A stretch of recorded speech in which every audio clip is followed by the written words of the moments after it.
Hi guys, good morning. I hope you are doing well. Nishtha Academy अपने last में class में क्या पढ़ा था? टाइप्स ऑफ कॉन्टैक्ट फोर्सेस और type of non contact forces अपने सारे के सारे पढ़ लिए। तो आज अपन पढ़ने वाले हैं Newton's first law of motion.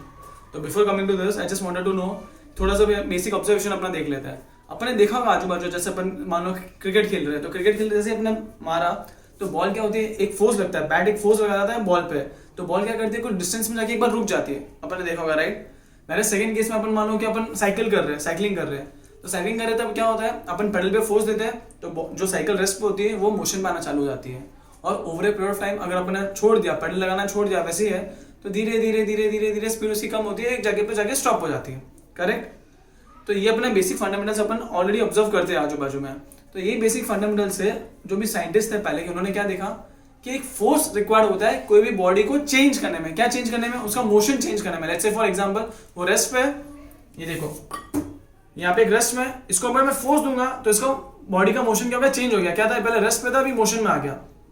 और दूसरी बात क्या है, अगर किसी को बॉडी को मोशन में रखने के लिए, पहले के लोग, पहले जो साइंटिस्ट थे, पहले ऑब्जर्वेशन के हिसाब से वो क्या करते थे, एक फोर्स चाहिए होता है बॉडी को मोशन में रखने में, कंटिन्यूस मोशन में वो फोर्स चाहिए होता है। जैसे ही फोर्स आप हटा दोगे बॉडी रुक जाएगा।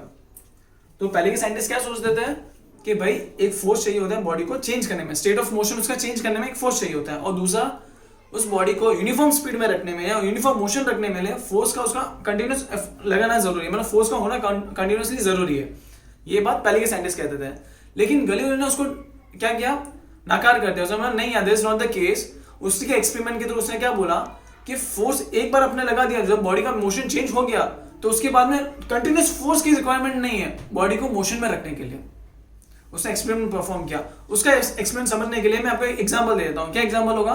Let's say suppose upon space में चले जाते हैं, तो स्पेस में चले जाते हैं तो आपको अच्छे से पता होगा कि वहां पे एयर नहीं है, इट्स कंप्लीटली वैक्यूम। तो वहां पे एयर का फ्रिक्शन नहीं आएगा, और कोई भी स्पेस में कुछ है नहीं ना, सरफेस नहीं है, तो कोई भी फ्रिक्शन फोर्स नहीं आएगा, एक्ट करेगा। तो फॉर एग्जाम्पल ये और मैं चले गए स्पेस में आ गए। अब इस चीज को मैं अगर यहाँ पे इसको मैं फोर्स दूंगा तो क्या होगा, एक बार मैंने फोर्स दे दिया तो कंटिन्यूसली मोशन में जाता ही जाएगा, उस कंटिन्यूस स्पीड में जाता ही जाएगा, रुकेगा नहीं। ठीक है।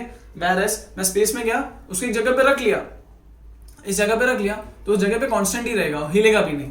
तो इसका मतलब क्या होता है, गैलीलियो ने क्या बताया, उसने एक्सपेरिमेंट परफॉर्म किया तो उसने क्या बोला कि भाई अगर बॉडी स्टेट ऑफ रेस्ट में है तो वहां पे रेस्ट में ही रहेगा, अगर कोई फोर्स अप्लाई नहीं कर रहा है तो, एक्सटर्नल फोर्स अप्लाई नहीं हो रहा है तो। सेकंड केस उसने क्या बोला, बॉडी अगर एक बार फोर्स दे दिया तो उसके बाद में कंटिन्यूस मोशन में चलता ही जाएगा और उसको कोई एक्सटर्नल फोर्स की जरूरत नहीं है बाद में कंटिन्यूसली।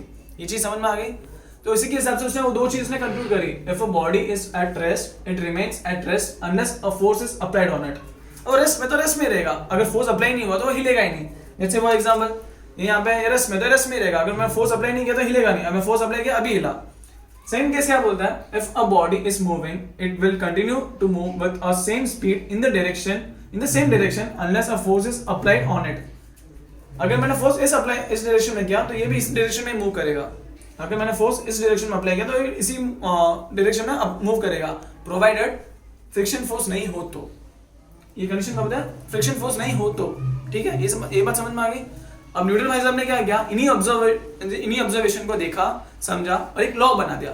और लॉ में उन्होंने क्या किया, बेसिकली यही चीज को उन्होंने दोनों को एक सेंटेंस टुगेदर करके उसने बोला, क्या बोला उसने, according to Newton's first law of motion, if the body is at rest it will remain at rest and if it is moving continuously it will remain to move continuously with the same speed unless the external force is